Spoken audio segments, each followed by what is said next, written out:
قرآن قرآن قرآن آسان درس قرآن۔ الحمدللہ رب العالمین والصلاة والسلام علی سید المرسلین، اما بعد فاعوذ باللہ من الشیطان الرجیم، بسم اللہ الرحمن الرحیم۔ الصلاة والسلام علیکہ یا رسول اللہ وعلی آلکہ واصحابکہ یا حبیب اللہ، الصلاة والسلام علیکہ یا نبی اللہ وعلی آلکہ واصحابکہ یا نور اللہ۔ سلسلہ ہے آسان درس قرآن۔ آج سورہ آل عمران کی آیت نمبر 75 سے قرآن مجید کا درس سنیں گے۔ اس سے پچھلی آیتوں میں مسلسل اہل کتاب کا تذکرہ تھا، ان کی کچھ خامیاں، کچھ ان کی غلط کاریاں بیان کرنے کے بعد اب یہاں سے ان کے دو طرح کے گروہوں کا تذکرہ ہے۔ ایک وہ جن میں دیانت اور امانت پائی جاتی ہے، اور دوسرے وہ جو بد دیانت ہیں۔ دونوں طرح کا جو تذکرہ ہے اللہ تعالیٰ نے یہاں پر بیان فرمایا۔ ارشاد فرمایا بسم اللہ الرحمن الرحیم، وَمِنْ أَهْلِ الْكِتَابِ مَنْ إِنْ تَأْمَنْهُ بِقِنْطَارٍ يُؤَدِّهِ إِلَيْكَ وَمِنْهُمْ مَنْ إِنْ تَأْمَنْهُ بِدِينَارٍ لَا يُؤَدِّهِ إِلَيْكَ إِلَّا مَا دُمْتَ عَلَيْهِ قَائِمًا ذَلِكَ بِأَنَّهُمْ قَالُوا لَيْسَ عَلَيْنَا فِي الْأُمِّيِّينَ سَبِيلٌ وَيَقُولُونَ عَلَى اللَّهِ الْكَذِبَ وَهُمْ يَعْلَمُونَ۔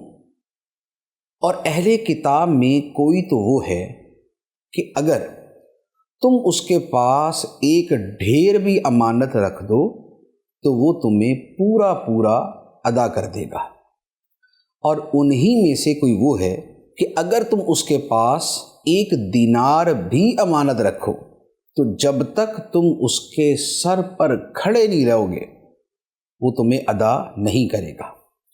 ان کی یہ بددیانتی اس وجہ سے ہے کہ وہ کہتے ہیں کہ ان پڑھوں کے معاملے میں ہم سے کوئی پوچھ گچھ نہیں ہوگی، اور یہ اللہ پر جان بوجھ کر جھوٹ باندھتے ہیں۔ یہ دو گروہ ہیں۔ ایک تو اتنا دیانتدار ہے کہ اگر ان کے پاس ڈھیر سامان بھی رکھ دیا جائے، جب ان سے واپس لیا جائے گا تو وہ سارے کا سارا واپس کر دیں گے، اس میں کسی قسم کی خیانت اور بددیانتی نہیں کریں گے۔ جبکہ دوسرا گروہ وہ ہے کہ ڈھیر نہیں، صرف ایک دینار بھی اگر ان کو دیا جائے تب بھی ان سے واپسی کی امید نہیں، جب تک کہ ان کے سر پہ نہ کھڑے ہو جائیں۔ ان کے سر پہ کھڑے رہیں گے کہ ہیر پھیر تو نہیں کر رہا، تب آپ کو ایک دینار واپس ملے گا، ورنہ نہیں ملے گا۔ تو فرمایا کہ کچھ لوگ اتنے بددیانت ہیں، اور یہ جو بددیانتی کرنے والے جو مسلمانوں سے بددیانتی کرتے تھے اس کی وجہ کیا تھی؟ تو اللہ تعالیٰ نے فرمایا کہ ان لوگوں کا کہنا یہ تھا، بیسیکلی یہ یہودی تھے، ان کا کہنا یہ تھا کہ یہ جو امی لوگ ہیں، جو مسلمان ہیں، ان پڑھ ہیں، ان کے بارے میں ہم سے کوئی پوچھ گچھ ہونی نہیں ہے کہ تم نے ان کا مال کھا لیا، تم نے ان کے ساتھ بددیانتی کی، ہماری ان کے بارے میں کوئی پوچھ گچھ ہونی نہیں ہے، تو لہذا جو مرضی کرتے رہے۔ اللہ تعالیٰ فرماتا ہے کہ یہ لوگ جان بوجھ کے خدا پہ جھوٹ باندھتے ہیں۔ دیکھو خدا نے تو ایسا کچھ نہیں فرمایا کہ تم ان پڑھوں کے ساتھ جو مرضی کرتے رہو، تم سے پوچھ گچھ نہیں، تو یہ اللہ تعالیٰ پہ ان کا جھوٹ باندھ رہا ہے۔ یہ جو آیت مبارکہ ہے یہ اپنے اندر بہت سے درس رکھتی ہے۔ درس یہ ہے کہ کچھ لوگ اتنے دیانتدار ہوتے ہیں کہ آپ ان کے پاس ڈھیروں سامان بلکہ ڈھیروں سونا بھی رکھ دیں تو آپ کو 100% واپس لوٹا دیں گے۔ جیسے آج کے زمانے میں بھی ایسے لوگ ہیں کہ امانت دیں یا کسی پر کچھ آتا ہو، خواہ اسے کوئی سامان خریدا تھا یا کوئی اور صورت تھی، تو وہ آپ کو پورے کا پورا واپس کر دے گا۔ لیکن کچھ لوگ ایسے ہوتے ہیں کہ ان کی بددیانتی، ان کی خیانت اور ان کی جو دھوکہ بازی ہے وہ اتنی زیادہ ہوتی ہے کہ اگر معمولی سی رقم بھی ہو، ہاں وہ 100 روپے بھی ہوں، وہ اس میں بھی ڈنڈی ماریں گے۔ تو فرمایا کہ یہ بدترین قسم کے لوگوں کا وتیرہ ہے۔ اب جن کا یہاں تذکرہ ہے اہل کتاب کا، ان کی وجہ تو یہ تھی کہ وہ کہتے تھے کہ ان ان پڑھوں کے بارے میں ہم سے تو پوچھے کچھ نہیں جائے گا، تو یہ ان کا جھوٹ تھا، یہ خدا پہ جھوٹ باندھتے تھے۔ لیکن یہاں پر ہمارے لیے ایک درس ہے کہ ہمارے جو معاشرے کا حال ہے وہ کیا ہے۔ خاص طور پہ ہم اگر اپنے ملک کے حوالے سے دیکھتے ہیں تو ہمارے ہاں دیانت داروں کی کثرت ہے یا بددیانتوں کی؟ تو صورتحال یہ ہے کہ آج اخبار پڑھ لیں یا معاشرے پہ نظر دوڑا لیں، آپ کو کرپشن، چور بازاری، حرام خوری، لوٹ مار، بددیانتی، خیانت یہ اتنی عام ملے گی کہ گویا ہمارے معاشرے کا سب سے بڑا سبجیکٹ اور ٹاپک ہی یہ بن گیا ہے۔ چھوٹے سے چھوٹا آدمی، اس کے بھی جب تک سر پہ کھڑے نہ رہیں تب تک وہ بددیانتی سے باز نہیں آتا۔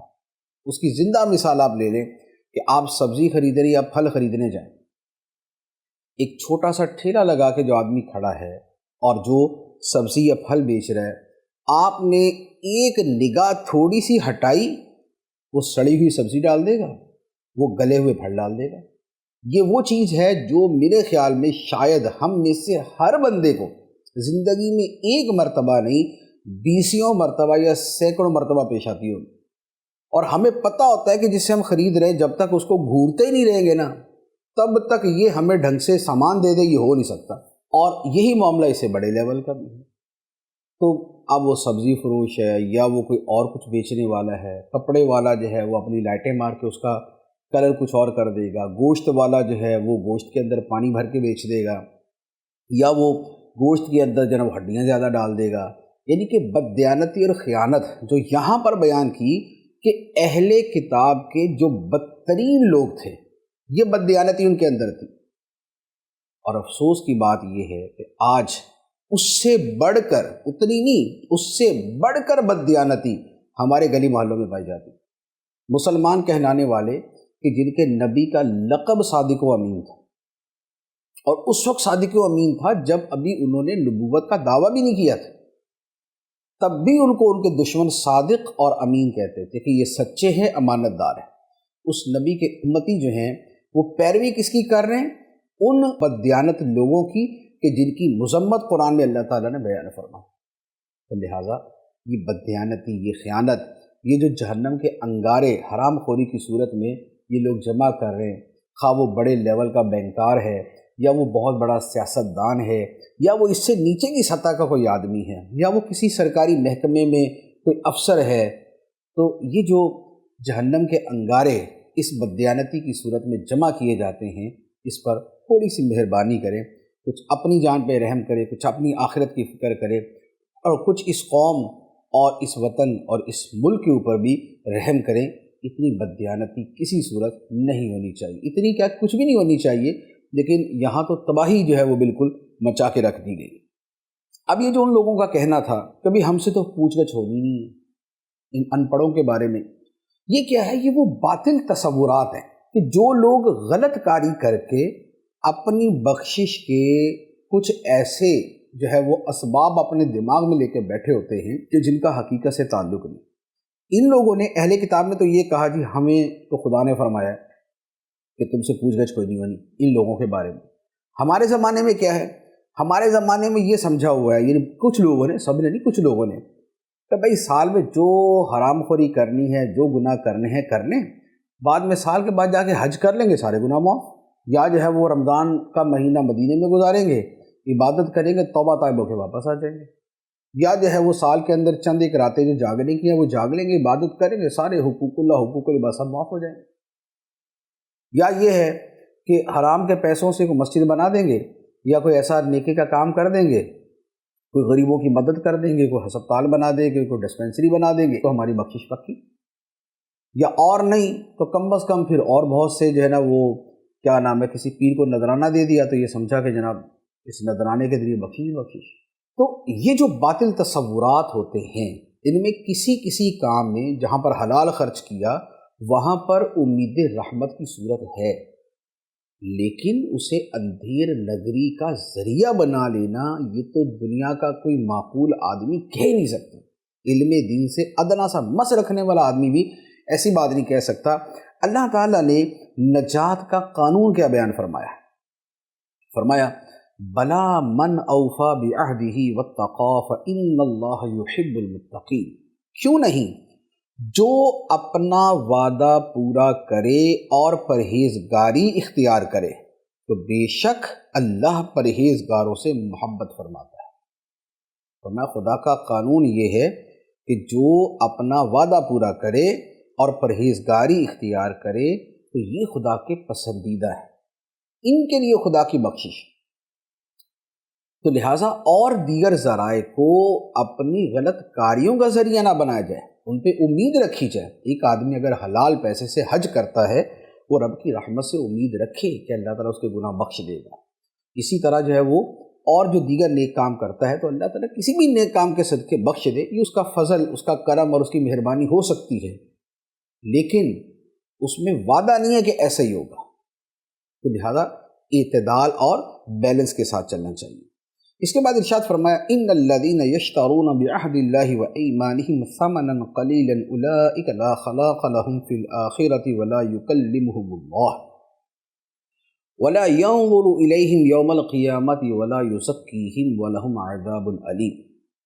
بے شک وہ لوگ جو اللہ کے وعدے اور اپنی قسموں کے بدلے تھوڑی سی قیمت لیتے ہیں، ان لوگوں کے لیے آخرت میں کچھ حصہ نہیں، اور اللہ قیامت کے دن ان لوگوں سے نہ تو کلام فرمائے گا اور نہ ان کی طرف نظر کرے گا اور نہ انہیں پاک کرے گا، اور ان کے لیے دردناک عذاب ہے۔ آیت میں جو بات بیان کی ہے وہ کیا ہے کہ جو اللہ کے وعدے بیچ دیتے ہیں، جو اپنی قسموں کو بیچ دیتے ہیں تھوڑی سی قیمت کے بدلے میں۔ بیسیکلی تو اس کا جو شان نزول ہے یہ اہل کتاب کے ان علماء اور سرداروں کے بارے میں ہے کہ جنہوں نے تورات کو ماننے کے ذریعے خدا سے یہ وعدہ کیا تھا کہ جو تورات میں لکھا اسے مانیں گے، آخری نبی تشریف لائیں گے ایمان لائیں گے، ان کی تائید کریں گے، ان کی تصدیق کریں گے، اور ان کی عظمت و شان جو ہے وہ بیان کریں گے، چھپائیں گے نہیں۔ تو یہ اللہ تعالیٰ سے وعدہ تھا تورات کو ماننے کی صورت میں۔ لیکن جب نبی پاک علیہ الصلوۃ والسلام آئے تو ان لوگوں نے انکار کر دیا۔ اب اللہ تعالیٰ اس پہ فرماتا ہے کہ یہ لوگ جو خدا کا وعدہ بیچنے والے ہیں اور اپنی قسموں کو بیچنے والے ہیں، کس وجہ سے کہ اگر مسلمان ہو گئے تو اب جو ان کی چودراہٹ ہے اور جو ان کو ان کی قوم سے پیسے ملتے ہیں وہ ملنا بند ہو جائیں گے، تو اس دنیاوی مال کی خاطر انہوں نے اپنا دین ایمان بیچ دیا ہے۔ تو فرمایا کہ ان کی سزا یہ ہے کہ اول تو قیامت میں، آخرت میں ان کا کوئی حصہ نہیں، جنت کی نعمتوں کا کوئی حصہ نہیں۔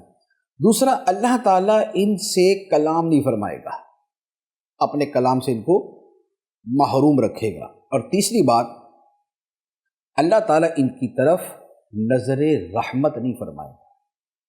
اور چوتھی بات، اللہ تعالیٰ انہیں گناہوں سے اور گناہوں کی سزا سے پاک نہیں کرے گا۔ اور پانچویں بات، ان کے لیے دردناک عذاب ہے۔ تو یہ ہے جو اپنے دین کو دنیا کے بدلے میں بیچ دیتا ہے، اور بطور خاص وہ لوگ کہ جنہوں نے نبی پاک علیہ الصلوۃ والسلام کی عظمت و شان چھپائی تاکہ اپنے ماننے والوں کے درمیان ان کی اہمیت باقی رہے، خواہ وہ مذہب کے نام پہ، دین کے نام پہ، توحید کے نام پہ یا کسی اور نام پہ، یہ ان کی مذمت ہے۔ اس کے بعد مزید ارشاد فرمایا انہی لوگوں کی کارستانیوں میں سے اہل کتاب کی، فرمایا وَإِنَّ مِنْهُمْ لَفَرِيقًا يَلْوُونَ أَلْسِنَتَهُمْ بِالْكِتَابِ لِتَحْسَبُوهُ مِنَ الْكِتَابِ وَمَا هُوَ مِنَ الْكِتَابِ وَيَقُولُونَ هُوَ مِنْ عِنْدِ اللَّهِ وَمَا هُوَ مِنْ عِنْدِ اللَّهِ وَيَقُولُونَ عَلَى اللَّهِ الْكَذِبَ وَهُمْ يَعْلَمُونَ۔ اور یقیناً ان اہل کتاب میں سے کچھ وہ ہیں جو زبان کو مروڑ کر کتاب پڑھتے ہیں تاکہ تم یہ سمجھو کہ یہ بھی کتاب کا حصہ ہے، حالانکہ وہ کتاب کا حصہ نہیں ہے۔ اور یہ لوگ کہتے ہیں یہ اللہ کی طرف سے ہے، حالانکہ وہ ہرگز اللہ کی طرف سے نہیں ہے، اور یہ لوگ جان بوجھ کر اللہ پر جھوٹ باندھتے ہیں۔ یہ کیا تھا کہ چونکہ اہل کتاب نے اپنی کتابوں میں تحریف کی، یہودیوں نے تورات کا کچھ حصہ چھپایا اور کچھ کے اندر تحریف کی۔ اب وہ کیا کرتے تھے کہ جب وہ تلاوت کر رہے تو تلاوت کرتے ہوئے جن الفاظ کو تھوڑا سا بدل کے پڑھنے سے معنی بدل جائے تو یہ تھوڑا سا زبان کو موڑ کے پڑھتے تھے، سننے والا جو ہے وہ اس کا کچھ معنی سمجھتا تھا، حالانکہ کتاب اللہ میں وہ نہیں لکھا ہوتا تھا۔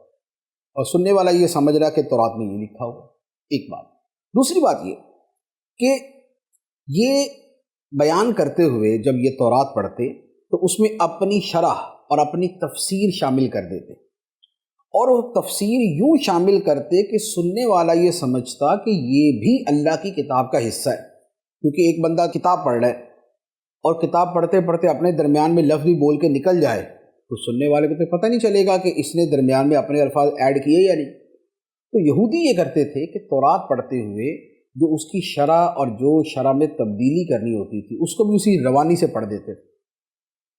سننے والا یہ سمجھتا کہ یہ بھی خدا کی کتاب ہے، پھر یہ زبان سے دعویٰ بھی کر دیتے کہ ہاں ہاں یہ بھی اللہ کی کتاب میں لکھا ہے. حالانکہ اللہ کی کتاب میں وہ نہیں لکھا ہوتا تھا. اس میں جو لکھا ہوا ہے یہ اس کی جو شرح کرتے تھے، وہ اپنی شرح کو یہ کہتے تھے کہ یہ خدا کا کلام ہے، اور اس میں یہ گڑبڑ کرتے تھے. تو اس پر فرمایا کہ ان لوگوں کا جو یہ والا عمل ہے یہ خدا پہ جھوٹ باندھنے کی صورت ہے. ان کو پتہ ہے جو یہ کر رہے ہیں یہ خدا کا کلام نہیں، لیکن پھر بھی اس کو گھما پھرا کے خدا کا کلام کہتے تھے. اب اس کے بعد کچھ اور طرح کے لوگ تھے، اور یہ بھی اہل کتاب میں سے تھے. ان کے ایک اور شر کا اور ان کی ایک اور شرارت کا تذکرہ ہے. وہ یہ کہ کچھ لوگ اپنی غلط کاریوں کو یہ کہتے تھے کہ ہمیں تو ہمارے بزرگوں نے یہ فرمایا ہے، یا ہمیں تو ہمارے نبی یہ فرما کے گئے. جیسے بعض یہودیوں کا یہ کہنا تھا کہ ہمیں تو یہ حضرت موسیٰ علیہ السلام کے زمانے سے یہ فرمایا گیا تھا کہ تم نے موسیٰ علیہ السلام کے علاوہ کسی کو نہیں ماننا. حالانکہ موسیٰ علیہ السلام تو ایسی کوئی بات نہیں کہی. تو اب یہ اپنے جو غلط کاریاں ہیں، جو اپنے یہ غلط عقائد تھے، ان کو یہ منسوب کر دیتے تھے اللہ کے نبیوں کی طرف، اللہ کے پیاروں کی طرف.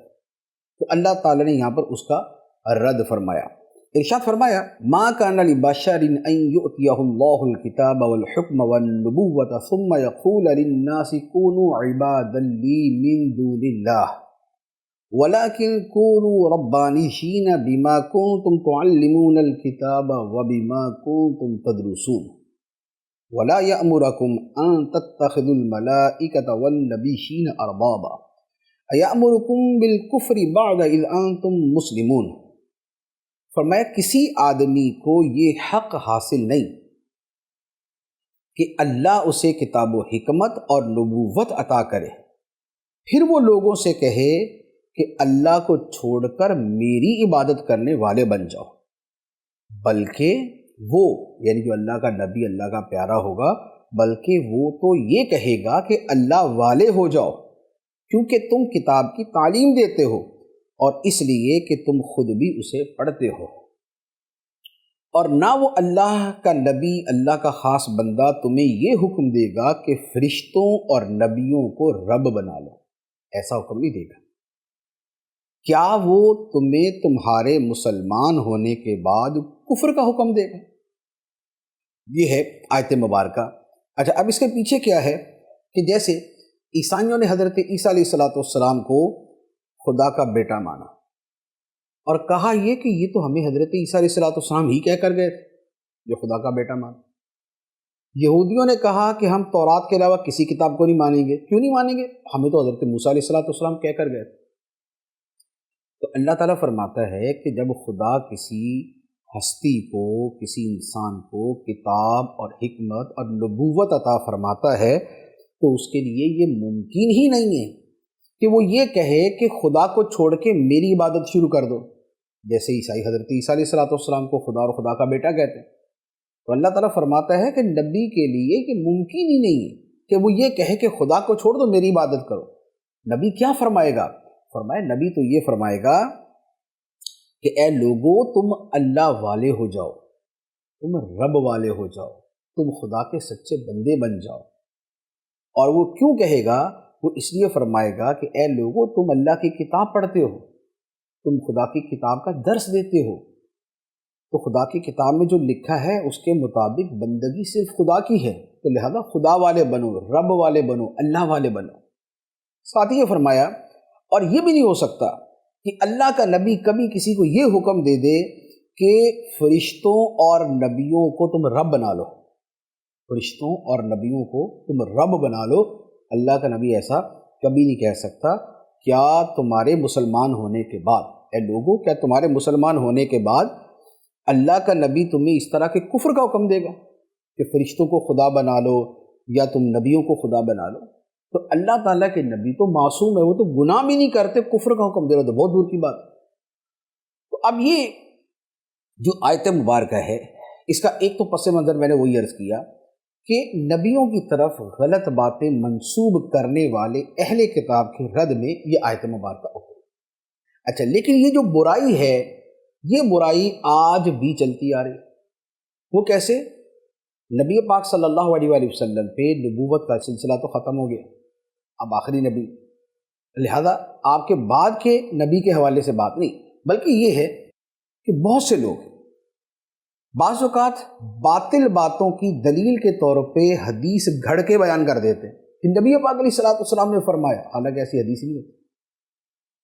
اسی طرح اہل بیت کی شان میں، مولا علی رضی اللہ تعالیٰ عنہ کی شان میں ویسے احادیث صحیحہ، احادیث حسنہ اور معتبر احادیث بہت سی، لیکن کچھ لوگ کیا کرتے ہیں کہ ہزاروں ہزار حدیثیں من گھڑت جو ہے وہ ان کی شان کی طرف جو ہے نا وہ ڈال دی اور اپنی طرف سے بنا لی، حالانکہ نبی پاک علیہ الصلوۃ والسلام نے ایسا فرمایا نہیں۔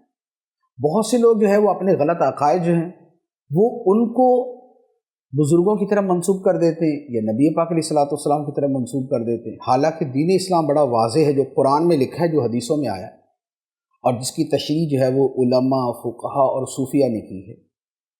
تو تشریح کی حد تک ہے، قرآن و حدیث اپنی اصل کے طور پہ موجود ہیں، لیکن یہ بعد والے جو ہے یہ اپنی طرف سے رنگ برنگی چیزیں شامل کر دیتے۔ اچھا، اسی کے جو ہے وہ اس میں ایک لفظ ہے ربانیین۔ ربانیین کا لفظی ترجمہ ہے رب والے، اللہ والے۔ ویسے اس کا معنی کیا ہے؟ تو علماء نے اس کا معنی بیان فرمایا ہے کہ جو نہایت دیندار عالم ہو، نہایت دیندار عالم، با عمل ہو اور فقاہت رکھتا ہو اور دین کی سمجھ رکھتا ہو تو اسے ربانی کہا جاتا ہے، اور اس کے ساتھ اللہ کی کتاب سکھانے اور اسے پڑھنے کی عظمت و فضیلت ہے کہ اللہ تعالیٰ نے ربانی بننے کا ذریعہ اسے قرار دیا۔ جو قرآن پڑھتا ہے، جو قرآن سکھاتا ہے تو وہ ربانی بنتا ہے، اسے ربانی بننے کی سعادت ملتی ہے۔ اور ایک اور بات یہ جو اس سے پتہ چلی کہ جو دین کے قطعیات ہیں، جو دین کے قطعیات ہیں یعنی قطعی چیزیں کہ جو ثابت شدہ ہیں قرآن سے، حدیث سے، اجماع امت سے، کبھی بھی کوئی سچا بزرگ ان کے صریح خلاف بات نہیں کرے گا، کیونکہ بزرگ ہے ہی تب کہ جب وہ قرآن، حدیث اور اجماع امت کو ماننے والا ہو۔ ان میں سے کسی قطعی شے کا جو انکار کرے گا تو اس کا تو اپنا دین ایمانی خطرے میں ہے، بزرگ ہونا تو دور کی بات ہے۔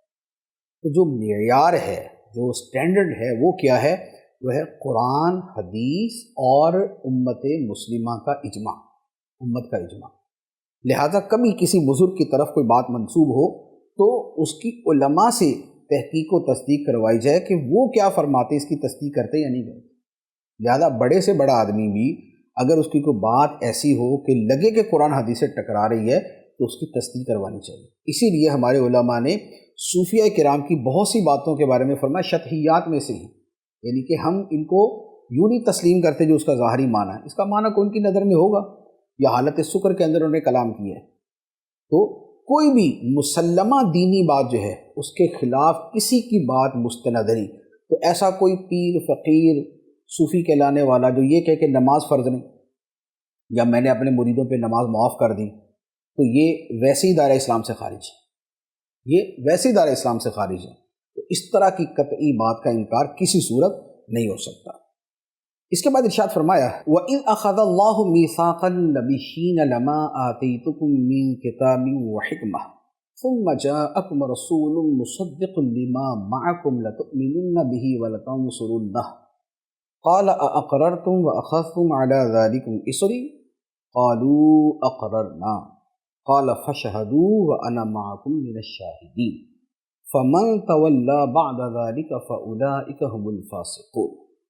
اور یاد کرو جب اللہ نے نبیوں سے وعدہ دیا کہ میں تمہیں کتاب اور حکمت عطا کروں گا، پھر تمہارے پاس وہ عظمت والا رسول تشریف لائے گا جو تمہاری کتابوں کی تصدیق فرمانے والا ہوگا، تو تم ضرور ضرور اس رسول پر ایمان لانا اور ضرور ضرور اس کی مدد کرنا۔ اللہ نے فرمایا، اے نبیو، کیا تم نے اس حکم کا اقرار کر لیا اور اس اقرار پر میرا بھاری ذمہ لے لیا؟ سب نے عرض کی، ہم نے اقرار کر لیا۔ اللہ نے فرمایا، تو اب ایک دوسرے پر بھی گواہ بن جاؤ، اور میں خود بھی تمہارے ساتھ گواہوں میں سے ہوں۔ پھر جو کوئی اس اقرار کے بعد روح گردانی کرے گا، منہ پھیرے گا، تو وہی لوگ نافرمان ہوں گے۔ یہ ایک طویل آیت مبارکہ ہے، اور اس میں نبی پاک صلی اللہ تعالیٰ علیہ وآلہ وسلم کی عظمت و شان کا بیان بھی ہے، اور بڑا مفصل بیان ہے۔ ویسے اس کا ایک معنی تو یہ بیان کیا گیا ہے کہ عالم ارواح میں اللہ تعالیٰ نے انبیاء علیہ السلام کی روحوں کو جمع فرمایا، اور جمع کر کے ان سے یہ سارا کلام فرمایا۔ اس میں کیا تھا؟ اس میں ایک معنی تو اس کا یہ ہے کہ اللہ تعالیٰ نے سارے نبیوں سے یہ وعدہ لیا کہ جب خدا تمہیں کتاب اور حکمت عطا فرمائے، اب اس کے بعد اس کے درمیان اگر کوئی دوسرا رسول تشریف لے آئے تو یہ نہیں ہوگا کہ نبی یہ کہے گا، نہیں جی میں تو صرف اپنی ہی بات کروں گا، ان کی بات نہیں کروں گا۔ فرمایا نہیں، اگر کسی کی موجودگی میں کوئی دوسرا رسول تشریف لائے تو یہ ان کی مدد بھی کریں گے اور یہ ان پر ایمان بھی لائیں گے۔ اس اعتبار سے تو یہ ہر رسول کے حوالے سے آیت مبارکہ ہے۔ دوسرا اس کا خاص معنی ہے، اور وہ ہے ہمارے آقا و مولا احمد مجتبیٰ محمد مصطفیٰ صلی اللہ علیہ وآلہ وسلم کے بارے میں کہ سارے نبیوں سے یہ وعدہ لیا گیا کہ اے نبیو، اللہ تعالیٰ نے فرمایا، اے نبیو، میں تمہیں کتاب اور حکمت اور نبوت عطا کروں گا۔ پھر اس دوران اگر میرے آخری نبی احمد مجتبیٰ صلی اللہ علیہ وآلہ وسلم تشریف لے آئیں تو تم سب نے ان کی مدد بھی کرنی ہے، ان پہ ایمان بھی لانا ہے۔ تو سارے نبیوں رسولوں نے اقرار کیا کہ یا اللہ، ہم اقرار کرتے ہیں، ہم یہ وعدہ کرتے ہیں کہ ہم ان کو مانیں گے، ان پر ایمان لائیں گے۔ تو اللہ تعالیٰ نے فرمایا کہ تم ایک دوسرے پر گواہ ہو جاؤ، اور میں بھی تمہارے ساتھ گواہوں میں سے ہوں کہ میری بھی گواہی ہے کہ تم نے میری بارگاہ میں اقرار کیا تھا کہ محمد مصطفیٰ صلی اللہ علیہ وآلہ وسلم پر ایمان بھی لاؤ گے، ان کی مدد بھی کرو گے۔ تو اللہ تعالیٰ نے فرمایا کہ میں بھی تمہارے ساتھ گواہوں میں سے ہوں۔ اب نبی پاک صلی اللہ تعالیٰ علیہ وآلہ وسلم کے بارے میں یہ آیت مبارکہ کا مفہوم لیا جائے تو یہ آقا کریم علیہ السلام کی اتنی عظیم فضیلت ہے اور اتنی عظیم شان ہے کہ سبحان اللہ۔ اور اسی لیے اس آیت مبارکہ کے تحت جلیل القدر محدثین نے اور مفسرین نے بڑا تفصیلی کلام کیا ہے اور نبی پاک علیہ السلام کی عظمتوں کو بیان کیا ہے۔ اس پہ علامہ ابن حجر مکی رحمۃ اللہ علیہ کا ایک پورا رسالہ ہے، اور اعلیٰ حضرت عظیم البرکت شاہ امام احمد رضا خان علی رحمۃ الرحمٰن نے بھی اپنی کتاب تجلی الیقین میں اس پر بڑا خوبصورت کلام کیا ہے کہ اللہ تعالیٰ نے پاکیزہ روحوں کو جمع فرمایا، ان کی نبیوں رسولوں کی، اور ان کے درمیان یہ کلام فرمایا کہ میں تمہیں کتاب، حکمت، نبوت عطا کروں گا۔ پھر یہ عظمتوں والا رسول تشریف لائے تو تم سب نے اس پر ایمان بھی لانا ہے، ان کی مدد بھی کرنی ہے۔ اور وہ بھی کیسے کہ یہ نہیں فرمایا کہ ایمان لانا مدد کرنی، فرمایا ضرور ضرور ایمان لانا ہے اور ضرور ضرور مدد کرنی، اتنی تاکید کے ساتھ۔ پھر اس کے بعد فرمایا کہ کیا اقرار کر لیا سب نے؟ حالانکہ جب نبیوں سے فرمایا تو لازمی بات ہے اقرار کریں، لیکن اللہ تعالیٰ نے فرمایا کہ کیا اقرار کر لیا، اور اس اقرار پر میرا بھاری ذمہ بھی قبول کر لیا؟ تو سب نے کہا کہ مولا ہم نے اقرار کر لیا۔ تو اللہ تعالیٰ نے پھر فرمایا گواہ ہو جاؤ ایک دوسرے کے، اور ساتھ ہی فرمایا میں بھی تمہارے ساتھ گواہوں میں سے ہوں۔ اور اس کے بعد کہ نبیوں کے ساتھ جب اللہ تعالیٰ نے اقرار فرما لیا تو نبیوں کی تو شان یہ ہے کہ معصوم ہیں، خدا سے اقرار کر کے پھرتے نہیں، لیکن اس کے باوجود عظمت مصطفیٰ صلی اللہ علیہ وآلہ وسلم کے لیے رب نے فرمایا کہ جو کوئی اس اقرار کے بعد روح گردانی کرے گا، منہ پھیرے گا، اس وعدے سے پھرے گا تو وہی فاسق ہوں گے، نافرمان ہوں گے۔ حالانکہ انبیاء علیہ السلام صالحین اور سادات صالحین ہیں، ان کے پھرنے کا سوال ہی پیدا نہیں ہوتا، لیکن نبی پاک علیہ الصلوۃ والسلام کی عظمتوں کے اظہار کے لیے اس پیرائے کے اندر اللہ تعالیٰ نے کلام فرمایا۔ اس کے بعد ارشاد فرمایا افغیر دین اللہ یبغون ولہ اسلم من فی السماوات والارض طوعا وکرہا والیہ یرجعون، کیا لوگ اللہ کے دین کے علاوہ کوئی اور دین چاہتے ہیں؟ حالانکہ آسمانوں اور زمین میں جو کوئی بھی ہے وہ سب خوشی سے یا مجبوری سے اللہ ہی کی بارگاہ میں گردن جھکائے ہوئے ہیں اور سب کو اسی کی طرف لوٹایا جائے گا۔ یہاں سے کچھ نئی بات جو ہے وہ شروع ہے، اور وہ یہ کہ کیا لوگ اللہ کے دین کے علاوہ کوئی اور دین چاہتے؟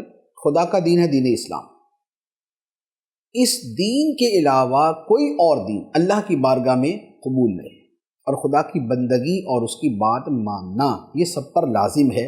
اور وہ فرماتا ہے کہ آسمان و زمین میں جو بھی ہیں سب خوشی سے یا مجبوری سے اللہ کے سامنے گردن جھکائے ہوئے۔ آسمانوں والے فرشتے خوشی خوشی اللہ کی بات مانتے، باعمل مسلمان خوشی خوشی اللہ کی بات مانتے، فاسق اور کافر کہ جو خدا کی بات خوشی سے نہیں بھی مانتے تو کم از کم ایک تو اپنے وجود کے اعتبار سے حکم خدا کے تابع، کہ ان کا وجود جو ہے وہ وہی عمل کرتا ہے جو خدا کی مشیت ہوتی، تو اس اعتبار سے تابع۔ اور دوسرے نمبر پہ موت کے وقت کم از کم جب کافر کے سامنے حقیقت کھل جاتی ہے اور جب فاسق کے سامنے بھی حقیقت کھل جاتی ہے تو اس وقت وہ بھی کہتا ہے کہ جی میں ہر بات ماننے کو تیار ہوں اور میں ہر بات تسلیم کرتا ہوں۔ تو فرشتے خوشی خوشی، باعمل مسلمان بھی خوشی خوشی، اور بقیہ جو ہے وہ کرہن، وہ ناپسند کرنے کے باوجود بھی اللہ تعالیٰ کی بات کو مانتے ہیں، اور وہ فرماتا ہے کہ اللہ ہی کی طرف سب کو لوٹایا جائے گا۔ اب اس کے بعد ایمانیات کی ایک بڑی اہم چیز کا یہاں پر بیان ہے جو ہم مسلمانوں کے لیے ہے۔ فرمایا قل آمنا باللہ وما انزل علینا وما انزل علی ابراہیم واسماعیل واسحاق ویعقوب والاسباط وما اوتی موسیٰ وعیسیٰ والنبیون من ربہم لا نفرق بین احد منہم ونحن لہ مسلمون۔ فرمایا اور اے حبیب تم یوں کہو کہ ہم اللہ پر اور جو ہمارے اوپر نازل کیا گیا اس پر، اور جو ابراہیم اور اسماعیل اور اسحاق اور یعقوب اور ان کی اولاد پر نازل کیا گیا اس پر ایمان لاتے ہیں، اور جو موسیٰ اور عیسیٰ اور دیگر نبیوں کو ان کے رب کی طرف سے دیا گیا اس پر بھی ایمان لاتے ہیں۔ نیز ہم ایمان لانے میں ان نبیوں میں سے کسی کے درمیان فرق نہیں کرتے، اور ہم اسی کی بارگاہ میں گردن جھکائے ہوئے ہیں۔ یہ آیت مبارکہ جو ہے یہ ہمارے ایمانیات کا ایک بہت اہم جو ہے وہ حصہ ہے، اور ایمانیات کی بنیادی باتوں پر مشتمل ہے۔ ہمارا ایمان کیا ہے؟ ہمارا ایمان اللہ کے سارے رسولوں پر ہے، سارے نبیوں پر ہے، اور خدا کی ساری کتابوں پر ہے۔ ہم یہ نہیں کہتے کہ ہم صرف قرآن کو مانتے ہیں اور قرآن کے علاوہ کسی کتاب کو نہیں مانتے، نہیں، ہم جو ہماری طرف نازل کی گئی یعنی قرآن، جو ابراہیم و اسماعیل اور اسحاق اور یعقوب اور ان کی اولاد پر کتابیں نازل کی گئیں بالواسطہ بلا واسطہ، ہم انہیں بھی مانتے ہیں۔ جو موسیٰ علیہ السلام کو دی گئی یعنی تورات، جو عیسیٰ علیہ السلام کو دی گئی یعنی انجیل، اور جو دیگر نبیوں کو ان کے رب کی طرف سے عطا کیا گیا، ہم ہر نبی کو عطا کی جانے والی ہر بات پر ایمان رکھتے ہیں، انہیں عطا کی جانے والی ہر کتاب پر ایمان رکھتے ہیں، اور ہم ان میں سے کسی کے درمیان فرق نہیں کرتے، یعنی ہم یہ فرق نہیں کرتے کہ یہ اصلی نبی ہے دوسرا تھوڑا سا جو ہے وہ ضمنی سا نبی ہے، ایسا نہیں۔ ہر نبی نبی ہونے میں برابر ہے، سب کو اللہ نے اصل اصل اصل اصل نبی بنایا۔ ہاں اب ان کی شانوں میں فرق ہے، وہ واضح سی بات ہے، وہ قرآن پاک کے اندر بھی ہے کہ یہ رسول ہیں جن میں سے کچھ کو کچھ پر ہم نے فضیلت دی۔ ہمارے نبی صلی اللہ علیہ وآلہ وسلم سب سے افضل ہے، پھر حضرت ابراہیم علیہ السلام ہے، پھر حضرت موسیٰ علیہ السلام ہے، پھر حضرت عیسیٰ علیہ السلام ہے، پھر حضرت نوح علیہ السلام ہے۔ تو یوں انبیاء علیہم الصلاۃ کے درمیان فضیلت کا فرق ہے، لیکن نبی ہونے میں نفس نبوت میں یہ سارے برابر ہیں۔ تو فرمایا کہ ہم اللہ ہی کی بارگاہ میں گردن جھکائے ہوئے اور ہم ان سب کو تسلیم کرتے ہیں۔ اچھا، یہاں پر ایک بات اور ساتھ میں عرض کروں کہ ہمارا ایمان تو ساری کتابوں پہ ہے، جتنے خدا نے کتابیں صحیفے نازل کیے ہم ان سب کو مانتے ہیں، لیکن اس کے ساتھ دو باتیں۔ پہلی بات تو یہ ہے کہ قرآن مجید جو ہے وہ تو بعینی ہی لفظ بلفظ اور حرف بحرف ویسا ہی ہمارے سامنے موجود ہے جیسا خدا نے نازل کیا۔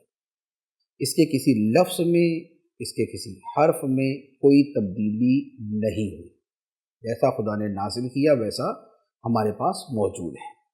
جبکہ جو اور کتابیں ہیں، تورات ہے، انجیل ہے، جو بائبل کے نام سے اب ملتی ہیں، اچھا اسی کے اندر دیگر بہت سے نبیوں کے صحیفے بھی شامل ہیں، ان کے بارے میں ہمارا عقیدہ یہ ہے کہ ان میں تبدیلیاں ہوئی ہیں، وہ بعینی ہی وہ نہیں ہے جو خدا نے نازل کی۔ تو لہٰذا قرآن کے لفظ لفظ کو ہم خدا کی طرف سے مانتے ہیں، اور بقیہ کتابوں کے بارے میں ہمارا عقیدہ یہ ہے کہ اس میں جو بات قرآن کے مطابق ہے وہ تو خدا کی طرف سے، اور جو ہمارے دین اور قرآن کے خلاف ہے وہ خدا کی طرف سے نہیں، اور جس بات کی ہمیں نہ موافقت ہے نہ مخالفت ہے تو اس کے بارے میں ہم سکوت کرتے ہیں، تو ہم جو ہے وہ اس کے بارے میں یہ بات کریں گے۔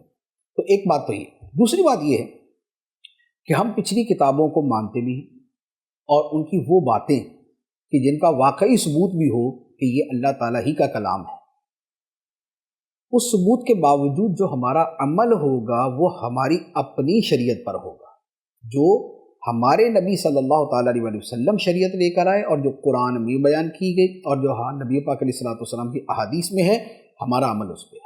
تو لہذا ایمان میں یہ کہ قرآن کا ایک ایک لفظ اللہ کی طرف سے، بقیہ کتابیں جو موجود ہیں اس وقت ان کا معاملہ یہ نہیں۔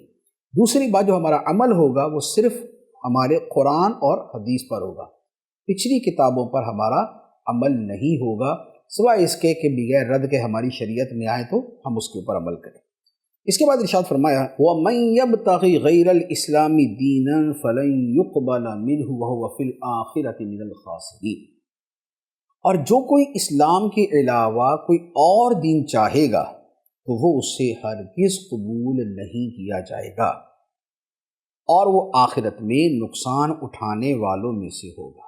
یہ آیت مبارکہ بہت بہت واضح آیت مبارکہ ہے کہ فرمایا کہ اسلام کے علاوہ اللہ کی بارگاہ میں کوئی دوسرا دین قبول نہیں، اور کسی بھی دوسرے دین والا قیامت کے دن خسارہ اٹھانے والوں میں سے ہوگا۔ تو لہذا اب اس کے ساتھ جو قطعی چیزیں ہیں، پہلی بات تو یہ ہے کہ دین اسلام ویسے تو آدم علیہ السلام سے لے کر ہم تک جو بھی دین نبیوں کے ذریعے آیا وہ دین اسلامی تھا۔ آدم علیہ السلام کا، نوح علیہ السلام کا، موسیٰ علیہ السلام کا، سب کا دین اسلام تھا، لیکن اب جو اسلام دین ہے وہ صرف وہ ہے جو آخری نبی صلی اللہ علیہ وآلہ وسلم لے کر تشریف لائے، اس سے پہلے کے تمام دینوں کی شریعتیں منسوخ ہو گئیں۔ تو اب دین اسلام وہ جو آخری نبی محمد مصطفیٰ صلی اللہ علیہ وسلم لائے، اس کے علاوہ اب جو کوئی دین، خواہ وہ پرانے آسمانی دینوں ہی کو ماننے والا ہو، اب قابل قبول نہیں۔ تو ایک بات تو یہ، دوسری بات یہ ہے کہ ظاہری اعتبار سے کوئی بندہ جتنی مرضی نیکیاں کر لے، اخلاقی اعتبار سے، غریبوں کی مدد کے اعتبار سے، اور دنیا والوں کو فائدہ پہنچانے کے اعتبار سے جتنی بھی نیکیاں کر لے، ان کا صلہ اللہ تعالیٰ دنیا میں تو دے گا، آخرت میں کوئی صلہ نہیں۔ تو لہذا یہ جو بڑے بڑے سائنسدانوں نے ایجادات کی اور بڑے بڑے کام کرتے ہیں لوگ، آخرت میں بغیر ایمان کے ان کو کوئی ثواب نہیں ملے گا۔ دنیا کے اندر ان کو اللہ تعالیٰ شہرت، عزت، سہولت اور اس طرح کی چیزوں کے ذریعے جو کچھ بھی عطا فرما دے وہ خدا کی مشیت، لیکن آخرت کا فیصلہ بالکل واضح۔ تو یہ جو آج کل بعض سیکولر اور لبرلز کو دورہ پڑ جاتا ہے کہ کسی بھی کافر کی خدمات کو دیکھا کہ انسانیت کی خدمت کر رہا ہے تو یہ پکڑ کے اس کو جنت میں پہنچانے کی کوشش کرتے ہیں کہ نہیں جناب اگر یہ جنت میں نہیں جائے گا تو کون جائے گا۔ بات یہ ہے کہ نہ جنت ان کی ہے اور نہ جنت میں لے جانے کا، بھیجنے کا فیصلہ ان کا ہے۔ جنت خدا کی ہے اور اس میں بھیجنے کا فیصلہ بھی خدا نے کرنا ہے، اور وہ خدا نے کر دیا کہ دین اسلام کے علاوہ کوئی دین اللہ کی بارگاہ میں قبول نہیں۔ اللہ تعالی ہمیں سچا ایمان عطا فرمائے، ایمان پر استقامت عطا فرمائے، آمین بجاہ النبی الامین صلی اللہ علیہ وسلم۔ قرآن قرآن قرآن آسان درس قرآن